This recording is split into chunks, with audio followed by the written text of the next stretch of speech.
Hey folks, Andy Patton here, joined by a pair of guests, former Gonzaga Hoopers Matt Santangelo and Shaniqua Nilles, discussing Friends of Spike, the NIL initiative aimed at helping Zags student athletes profit off their name, image, likeness.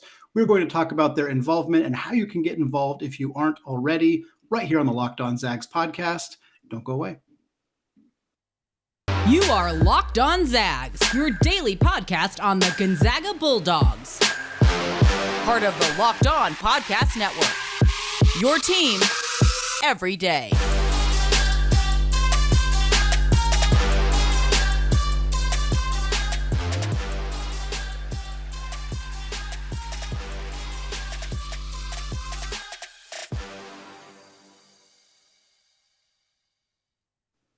What is going on, y'all? Welcome to the Locked On Zags podcast, part of the Locked On Podcast Network, your team every day. I'm your host and longtime Gonzaga podcaster, Andy Patton, here to bring you news and updates on all things Zag athletics.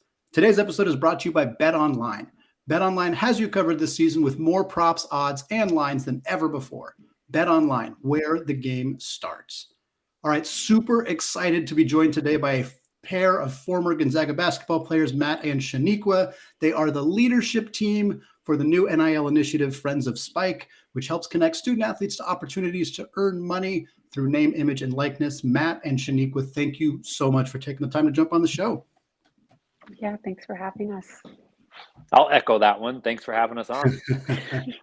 So it's been about a year. I think it was July 1st, 2021 was when the rule went into effect for NIL, name, image, likeness. It's been a battle with the NCAA for literally decades until they finally passed the rule. I had a conversation with former women's basketball player Shannon Reeder like a month after NIL went into effect, but that was the last time that I've really kind of talked about how it has impacted the student athlete experience. It is obviously dramatically different from even where it was a year ago when this thing first started. There's been so many changes.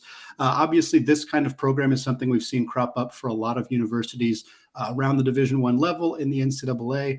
I'm curious, we'll start with you, Matt, just so you guys don't talk over each other. I'm curious kind of how you guys got your involvement in Friends of Spike, kind of how it came together to be the program that it is now. Yeah, well, I think it was really, the acknowledgement and recognition that the landscape is changing, right? And I think you could do two things when that happens. One is you can kind of lament the fact that the landscape is changing. You can kind of bury your head in the sand and be nostalgic for former days and ways of doing things, or you can adapt and try to solve for the problem that's in front of us, and that is the changing landscape. And so there was a need to do this for Gonzaga University athletics in a way that was our own, because to do things the Zag way means something. It's meant something for a long, long time. And it is a part of our kind of our DNA, the character of the program, and the university, the broader university. And so with that being said, this was, obviously something we needed to solve for. And I say we, the Zag community, and we're still learning how to solve for it. It's not, the solution is not final by any means, because it's still evolving and growing. And so with that is trying to, for us, is trying to be as educated as we can on what's going on in the marketplace, trying to work with athletes that have an interest in pursuing name, image, and likeness opportunities, engagements, and then ultimately connecting the community with those athletes, the athletes with the community, so that those things can take place. I guess my next question is really just, what has the reception been like? For me, I went on the website immediately, and it seems like such an easy process to get involved, which I think is a testament to how well the site has been put together. It's simple, it's easy to kind of navigate and figure out, how can I help? How can I be involved? But I'm curious, just since it's been launched, what has been the response? Has there been a ton of people who've been interested? Is it mostly local businesses? I just would kind of love to get a picture of how things have gone since it's been launched. Yeah. Shaniqua, you want to jump on this one? Yeah, sure. So we've had a lot of people that have asked us some questions about it, and I've been inquiring because it is such a brand new thing. Yeah. So a lot of I think the first question I'm always asked is, what is NIL? Like, what does that even mean? What does that mean for me?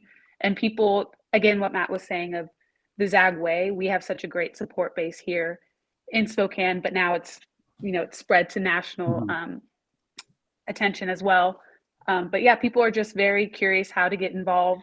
And what's great about the Friends of Spike Collective is if you have that $10,000 to donate, we will happily accept. But if it's just, like a $10 per month subscription to exclusive content, that is 100% acceptable and appreciated as well.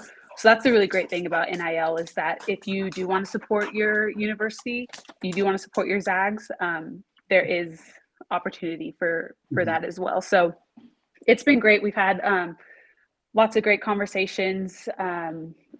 But as you know, the policies, the landscape is changing daily. And thankfully, we have some great people backing us in our tech and our marketing that are, browsing those very long legal documents so that Matt and I really don't have to. But yeah, just making sure that first and foremost, that we're always thinking of the athletes and their eligibility, and we don't want to be that school that tiptoes the line. And I think that's a great thing about having Matt and I involved is we understand that from a very personal experience and background. So it's been really great to kind of be the middleman and helping to just navigate those opportunities and those conversations.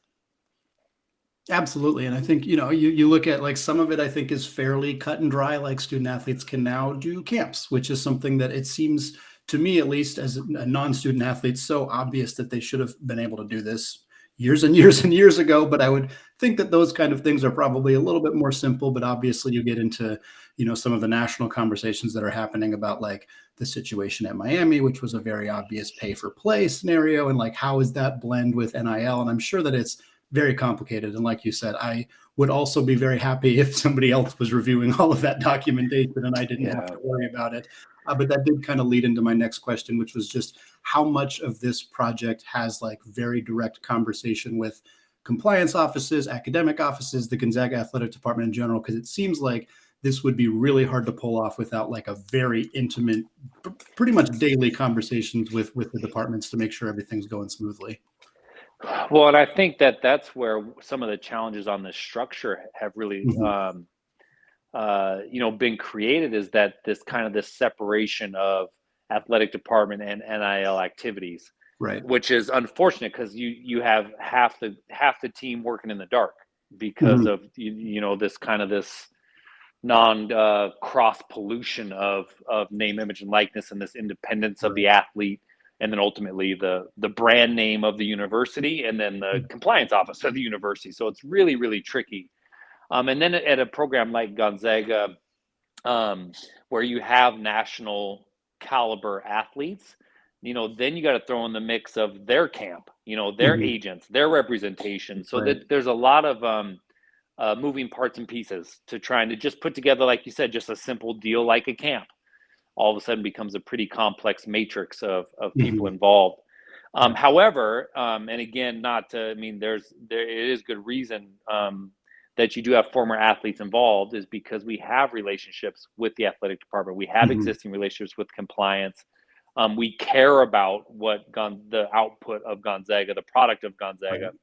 And so that those conversations do take place pretty regularly, to the point where you haven't seen a lot of national headlines around Gonzaga NIL compared to some of these other schools, because it's been a really kind of a slow rollout, a really conservative approach, which isn't wrong. It's not the wrong way to do it. So we're fortunate in that sense as well. But it is tricky. It's a fine line that we're tiptoeing with only pieces of the information, kind of flowing back and forth between two parties that are really, really, important to each other. All right. I'm very curious about this question here. Maybe it hasn't happened yet, but I'm very curious if you've gotten any particularly, we'll say, notable or surprising or maybe weird requests from people who want to work with student athletes. Just kind of what has that process been like of having the public or, local organizations, I assume, kind of reaching out and asking about ways that they can be involved? Have there been any particularly noteworthy ones? Shaniqua, do you have any crazy ones? I don't think I've seen any, like, which I'm kind of disappointed. Locked On Zag Nation, come up with some stuff. At least let us, so we can tell stories about it in the future. No, I've had some non-athletes or former athletes, not even Gonzaga athletes, reach out to me, and they wanted a Dick's Hamburgers deal. But I think that was just like their own personal interest. Like that wasn't really they just wanted me to call on their behalf and try to get them a 6-pack of burgers or something. There you go. I've seen some good ones. There's a coffee company that was actually called Morning Joe, the Morning Cup of Joe. Yeah. That I thought would be kind of fun to do a Joe Few brand. So just kind of fun play on words there. But nothing too outlandish. A lot of it's been appearances. As Shaniqua kind of alluded to, us trying to start to create some exclusive content, utilizing athletes to create some ongoing series of content, ongoing series of campaign, not too different than what you're doing here with Locked On Zags, but also create that as an opportunity for people to participate as a member of Friends of Spike in order to generate that quid pro quo, those revenue earning opportunities for these athletes. That'll come, especially as next year rolls around. And, in the case of men's and women's basketball, rosters are settled. We don't even know which athletes are going to be around next year and that what that looks like. So hopefully, more formal things to come as we roll out and develop and grow over the next few months.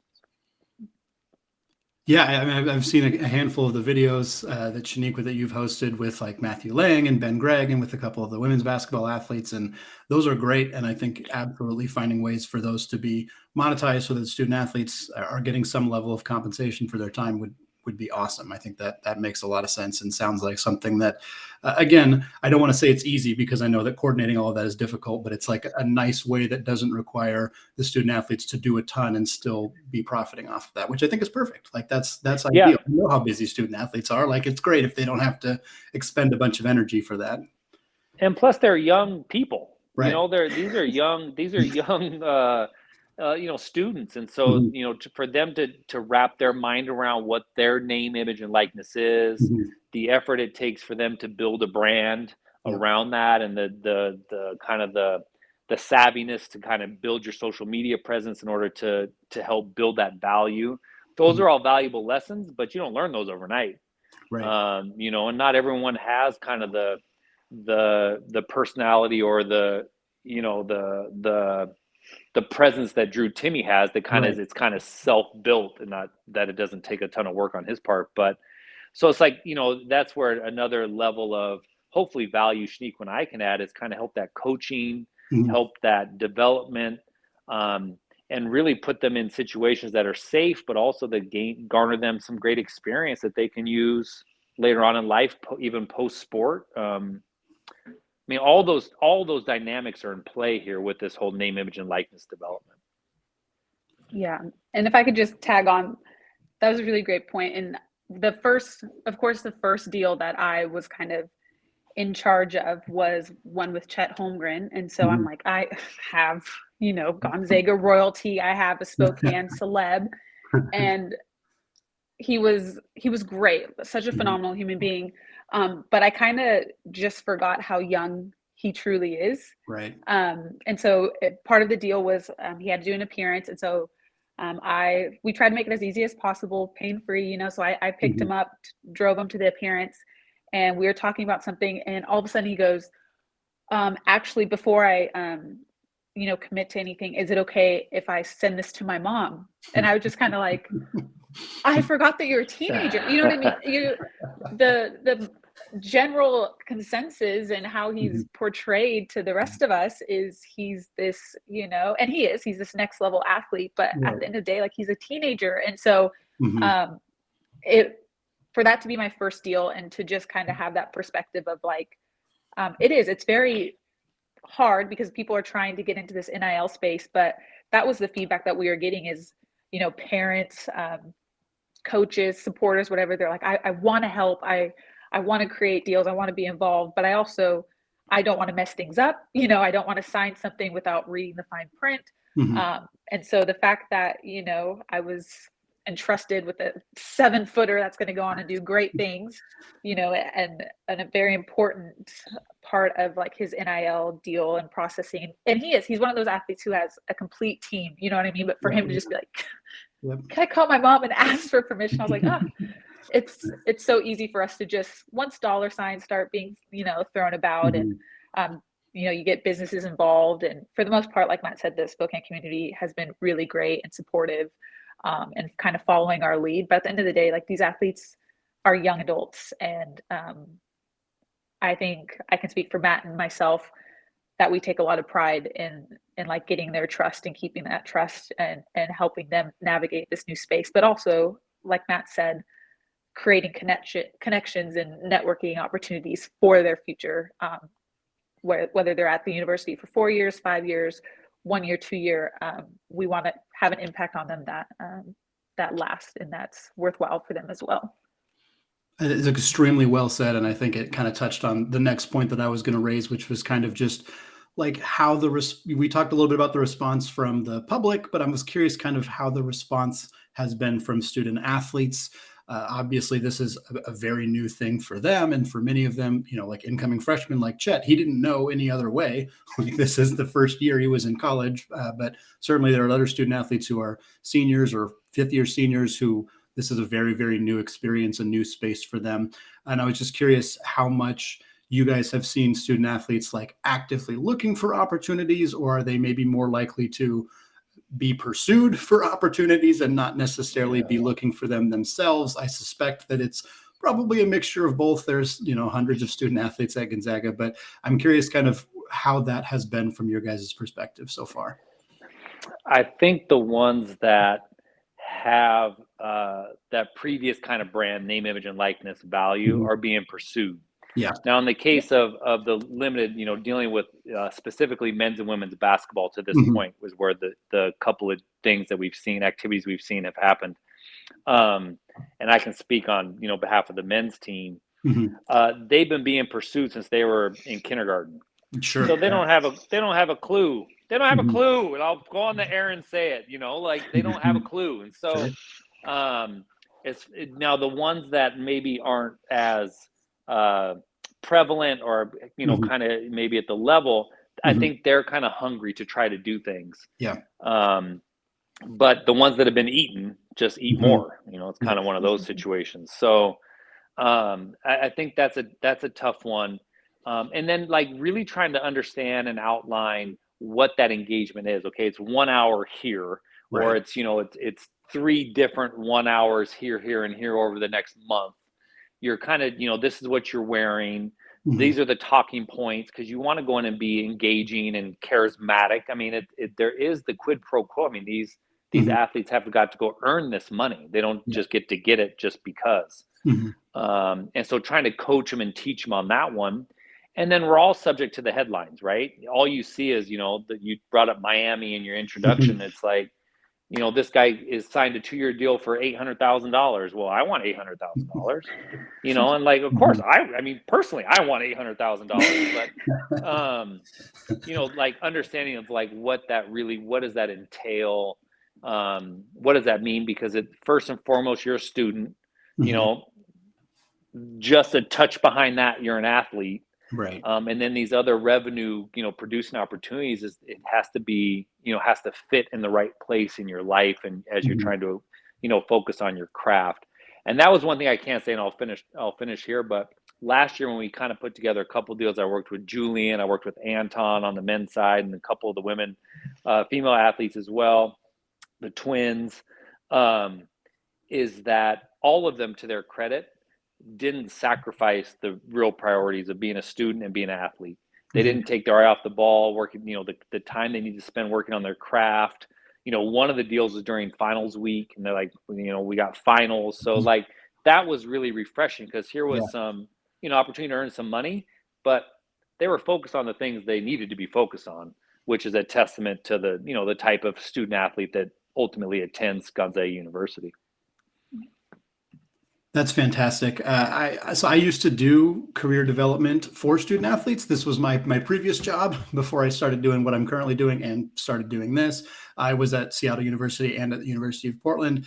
And I think one of the things that I always ran into, and part of the reason that I'm really fascinated by this whole space in general, is like basically student athletes had a hard time utilizing their biggest selling point. Like I would have students coming to me who are seniors who are like, I haven't worked ever. Like the last job that I had, I was 17, and it was like, working for my dad's company. But while I was in college, I was, whatever sport they were, you guys know, any sport, you're not going to have a whole lot of free time. And so they don't have a lot of these job opportunities. They haven't worked. And they were like, I don't know how to utilize, like how to get a job basically. And so one thing that I think NIL could offer, and I'm hoping that you guys could maybe help with some context here, is like, not only will they have like paid opportunities, they'll have the ability to kind of use the fact that they were a student athlete on resumes, and it's not going to be as difficult. It's not going to, obviously they had it on their resumes before, but it was just a little bit more challenging. And now I think it kind of opened up the opportunity for them to get more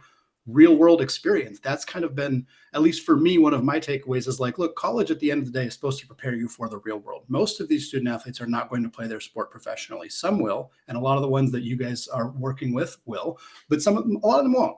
And the ones that don't, like, if they have opportunities to brand themselves, to work on who they are, to profit off of who they are, like that, those are skills that help you in the real world, like 100% they do. And so for me, like that's the biggest benefit that we've seen out of this. And I'm curious, again, less than a year into this thing, but if you guys have seen kind of some potential movement for student athletes, maybe ones who are less likely to go pro, who are kind of taking advantage and really taking some tangible skills out of this. Well, first of all, you're hired. I'm not sure if you're interviewing for the job, but you're hired. And then my only thought to that, and then I'll let Shaniqua answer, is really simple, practical: taxes. Mm-hmm. Like, when they earn these money, now they have to worry about what is that tax bill. Sure. And, in this case, they are, essentially 1099, talent. Mm-hmm. So they're not getting W-2. There's no taxes withheld. They're just going to get a Mm-hmm. check, and then they have to manage that. They have to choose to withhold taxes and save them, or, worry about that, when the tax bill comes next April. So, when you talk about the practical experience, I don't think we've had it long enough to see, NIL, at least I don't think anyone has long enough to see the doors that it opens up post sport. But I can tell you right now, they're learning real Mm-hmm. practical lessons that I know I didn't learn in college. Mm-hmm. And I would, speak for Shaniqua. She didn't learn in college. Mm-hmm. And so, I think that there are some advantages to this when done the right way, when they're not just getting paid to play. And then Shaniqua, if you want to add anything there. Yeah, no, I was actually going to bring up the taxes as well, and I had no idea how to do that kind of stuff. I barely know how to do it now.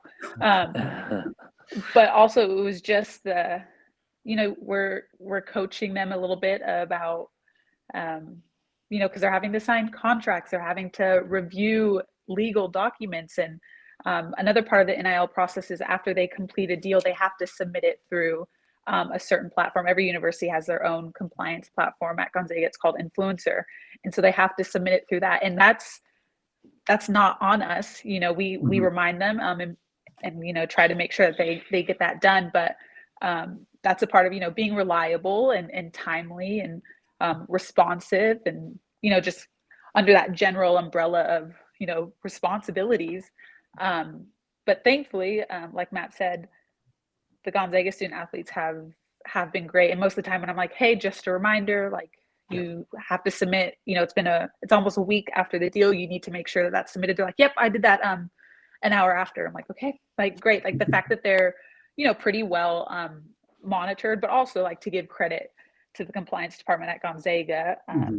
I was there when like that crew was there as well. And I know how they work. I know how invested and involved they are with their student athletes. So that's a great thing about, being able to partner up, so to speak, with these athletes in this journey, is they're taken care of kind of on both ends. Like Matt and I are going to do everything in our power to mentor them and protect them through this NIL process. But I also know that they're getting that same level of care from their university staff and administrators as well. So it's going to be really cool as we progress through this, just to kind of like watch each athlete grow and develop in their sense of business and sense of self. We haven't seen like, huge leaps and bounds yet, but that's something I'm excited to witness and be part of. Matt kind of touched on this already, but I'm curious, you were both obviously student athletes. You're both student athletes at Gonzaga. You were both student athletes before NIL was something that existed.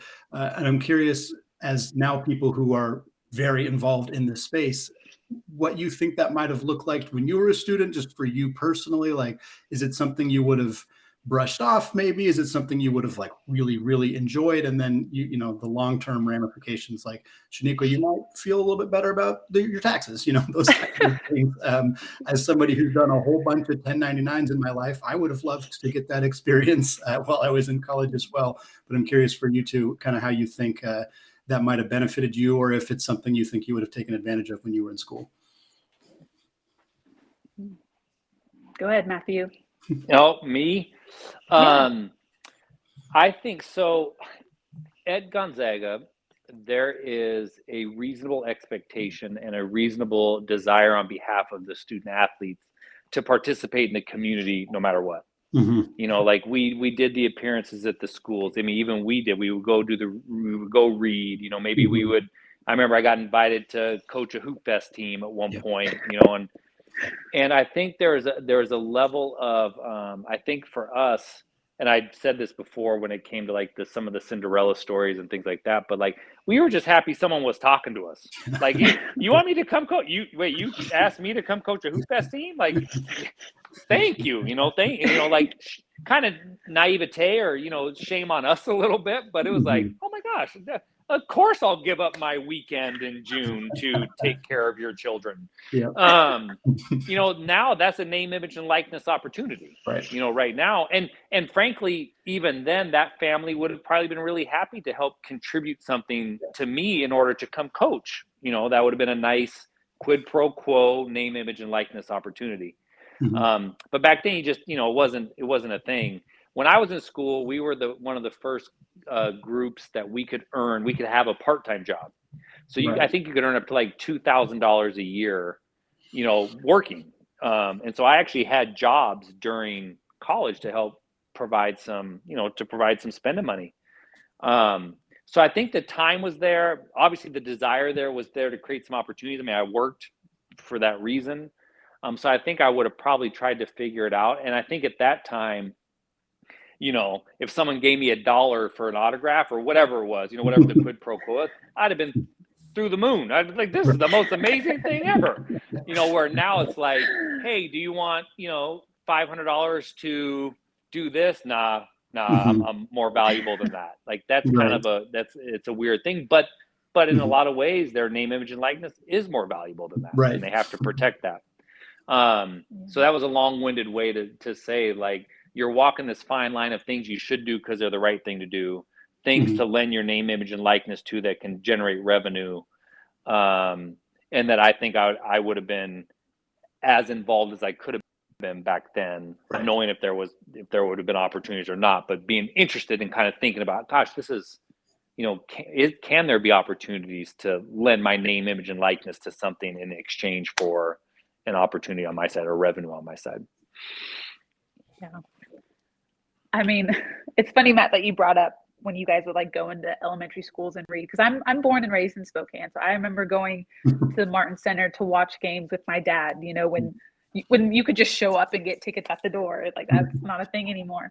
My best friend and I would go to the Gonzaga women's basketball camps and stay the night in the dorms and perform for our parents at the end of camp and stuff. So I was very aware of like the upwards trajectory that the Bulldogs were starting to make when I was a kid. And I remember Ronnie Turioff coming to my school and reading, and I got to try on his shoe, and I was like passed out. Like I would like point that picture out to anybody who came to my parents' house and be like, I know Ronnie Turioff. And everybody was like, you don't, but like he goes to how many schools? But I remember how cool those things were. And obviously my college experience was a little bit different because I had my daughter my freshman year. But in terms of NIL stuff, if it was around then, a local, a local girl who grew up in Spokane around the Gonzaga community, and now I have a baby. Like, nobody's touching me in those NIL deals. Like, I would have had Pampers commercials. I would have kept Babies R Us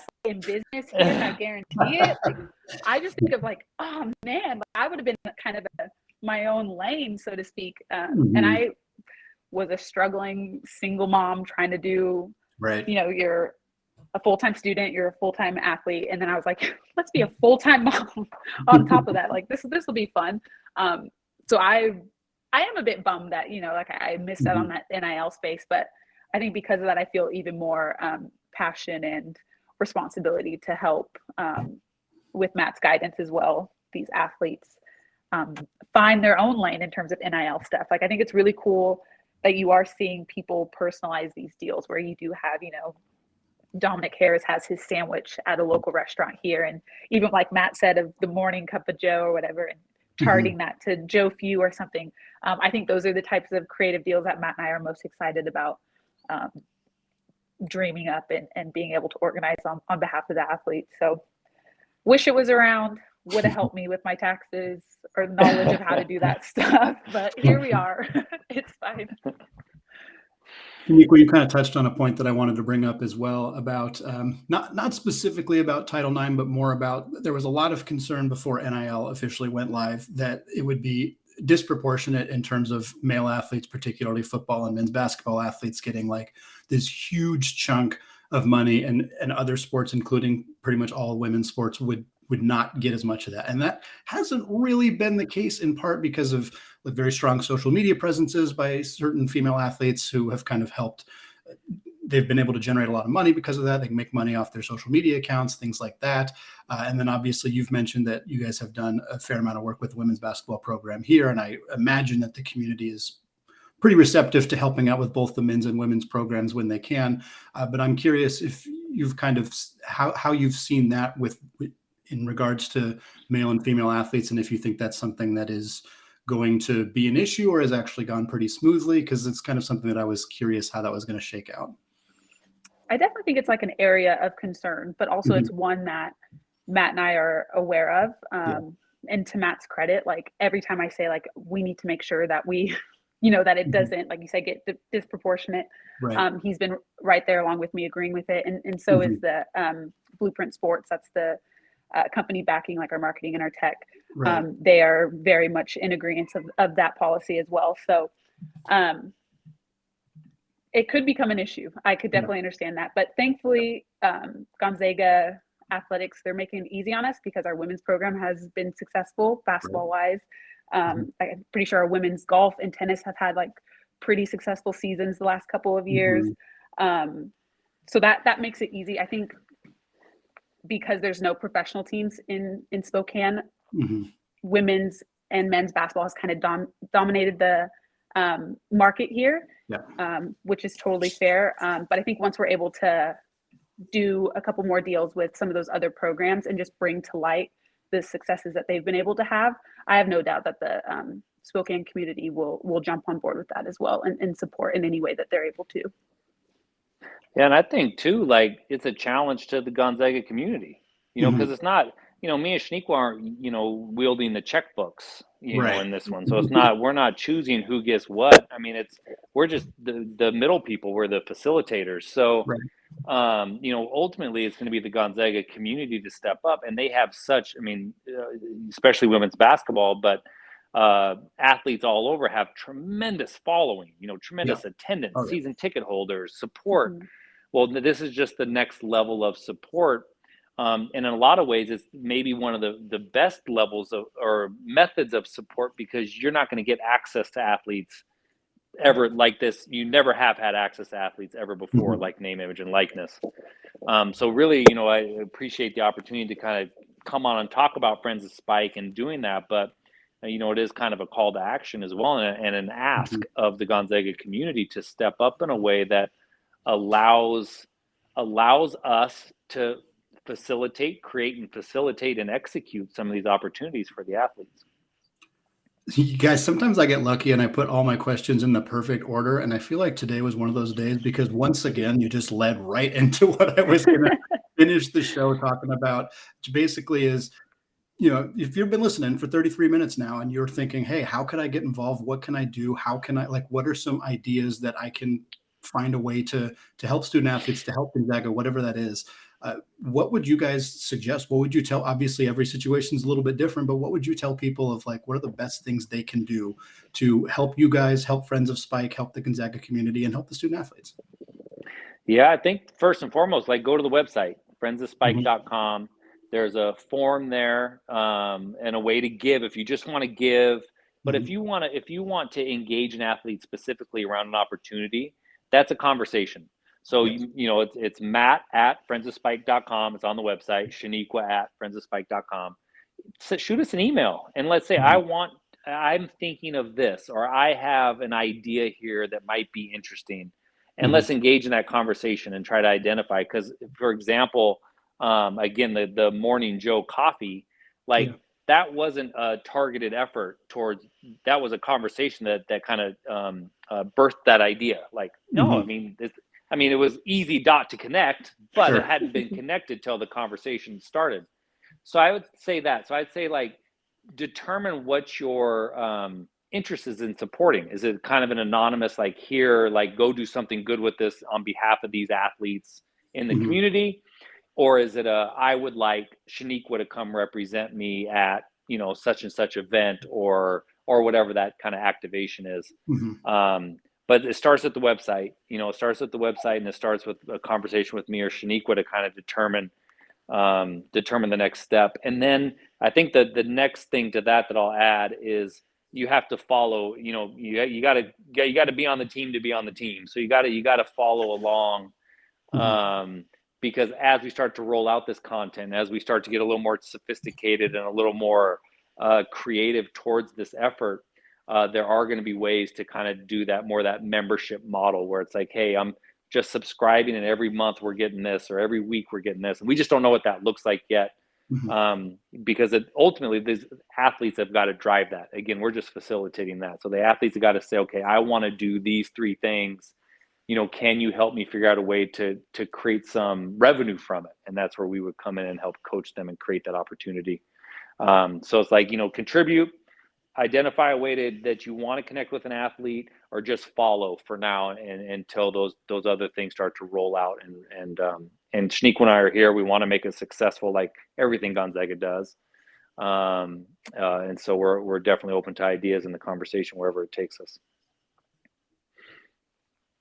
All right, well, that was perfect. That's going to do it for me today. You guys can follow Friends of Spike on Twitter at Friends of Spike. You can go to friendsofspike.com, just like Matt said. If you're interested in collaborating with the team, with Gonzaga student athletes, just tossing some money their way, whatever it may be. Locked on Zags, we're closing out the week with an update on our baseball program on Friday, so don't miss that. And thank you all for listening, and go Zags.